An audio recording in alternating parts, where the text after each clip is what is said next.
UDF প্ৰধান বদৰুদ্দিন আজমলৰ কাণ্ডক লৈ সৰব ৰূপহীহাটৰ বিধায়ক নুৰুল হুদা। সংবাদ মাধ্যমত দেওবাৰে আবেলি প্ৰায় ৫মান বজাত প্ৰতিক্ৰিয়া নুৰুল হুদাৰ। মহিলাক খচিয়াবলৈ ধৰা আজমলৰ কাণ্ডক গৰিহণা নুৰুল হুদাৰ। ইউডিএফে মহিলাক সন্মান কৰিব নাজানে। মহিলাসকলক আমি মাতৃ ভগ্নী হিচাপে গণ্য কৰোঁ, তেওঁলোক সন্মানৰ অধিকাৰী। ইউডিএফ বিজেপিৰ এজেণ্ট। অসমৰ সংখ্যালঘু লোকসকলক বৰবাদ কৰিবলৈ এইবাৰ আছাদুদ্দিন ওৱেইছিক নিৰ্বাচনী প্ৰচাৰ চলাবলৈ ইউডিএফে অসমলৈ মাতিছে। লক্ষ্য বিজেপিক জয়ী কৰোৱাৰ। অসমৰ স্বাভিমান গামোচাখনক সন্মান কৰিব নাজানে আজমলে গামোচা দলিয়াই দিয়ে। কাৰণ এটাই, যাতে এই দৃশ্য দেখি অসমীয়া হিন্দু লোকসকলে মুছলমানক বেয়া পাই বিজেপি কৰে। সংখ্যালঘু ৰাইজে এতিয়া বুজি উঠিছে, এইবাৰ ইউডিএফক ব্ৰহ্মপুত্ৰত দলিয়াব। সন্মান দিবলৈ তেওঁলোকে নাজানে। মহিলাসকল বিজেপি দলে যেনেকে আমাৰ মহিলাসকলক ঘৃণা কৰে, বিচৰা কৰে, ঠিক তেওঁলোকে আৰুৰপতি মানুহ, কৰোৰপতি মানুহ, তেওঁলোক আমাৰ মহিলাসকলক ঘৃণা কৰে। সেইকাৰণে তেওঁলোকে আমাক মহিলাক দাম দিব, হেৰি দিব নিবিচাৰে, সন্মান দিব নিবিচাৰে। গতিকে মহিলাসকল আমাৰ সন্মানৰ অধিকাৰী।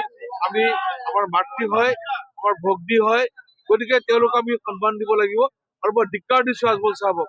আৰু আজমল চাহাবে আজি অসমৰ মুছলমানসকলক বৰবাদ কৰাৰ কাৰণে এতিয়া আকৌ আছাদুদ্দিন ওৱাইছিক লৈ আহি আছে। আছাদুদ্দিন ওৱাইছি বিজেপিৰ এজেণ্ট। যেনেকে আমাৰ অসমত ইউডিএফ দল বিজেপিৰ এজেণ্ট হৈ কাম কৰে, আছাদুদ্দিন ওৱাইছিও বিজেপিৰ এজেণ্ট হৈ কাম কৰি আছে। আৰু ইয়াৰ মুছলমানসকলক ভুল যাবৰ বাবে বিজেপিৰ পক্ষত লোৱাৰ কাৰণে কংগ্ৰেছৰ বিৰোধিতা কৰি তেওঁ আজি অসমখনক বৰবাদ কৰিবলৈ আহি আছে। গতিকে আপোনালোকৰ চেনেলৰ জৰিয়তে মই অসমবাসী ৰাইজক মই অনুৰোধ জনাম যে আছাদুদ্দিন বোলা এজেণ্টজনক যাতে আপোনালোকে কোনো পাত্তা নিদিয়ে, তেওঁৰ কথা যাতে আপোনালোকে নুশুনে। আমি আমাৰ অধিকাৰ সাব্যস্ত কৰিব লাগিব। আজি আমাৰ কঁকাল ভাঙি দিব, আমাৰ কামিহাৰ ভাঙি দিব বুলি কৈ আছে। গতিকে আমি কামিহাৰ পোন কৰি থিয় হৈ আমি যে অচিনাকি মানুহ, আমি চিনাকি দিব লাগিব যে আমি অসমৰ অসমীয়া, অসমৰ বাসিন্দা, অসমৰ নাগৰিক, অসমৰ সন্তান, আৰু আমি অসমীয়া। এই কথাটো এইবাৰ আমি চিনাকি দিম। দেখা গৈছে যে মানে মঞ্চৰ পৰা বদৰুদ্দিন আজমলে অসমীয়া স্বাভিমান গামোচাটো দলিয়াই দিছে। এইটোতো আগতেও কৰিছে, আপোনালোকে জানে।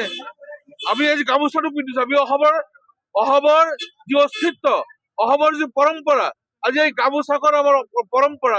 আমি সকলোৱে গামোচাক সন্মান কৰো, গামোচা আমি ডিঙিত লওঁ, আৰু সেই গামোচা তেওঁ দলিয়াই দিছে। তাৰমানে এইটো তেওঁ বুজাইছে অসমীয়া মানুহ যাতে বেয়া পায়, অসমীয়া মানুহ বেয়া হয় যাতে আমাৰ বিজেপি দল কৰে, তাৰ কাৰণে তেওঁ এইবিলাক কাম কৰি আছে। গতিকে ৰাইজ সাৱধান হ'ব লাগে, সকলো কথাবিলাক বুজিব লাগে যে ইউডিএফ দলে বিজেপিৰ স্বাৰ্থত সেই কাম কৰি আছে। বিধায়ক আমিনুল হাজি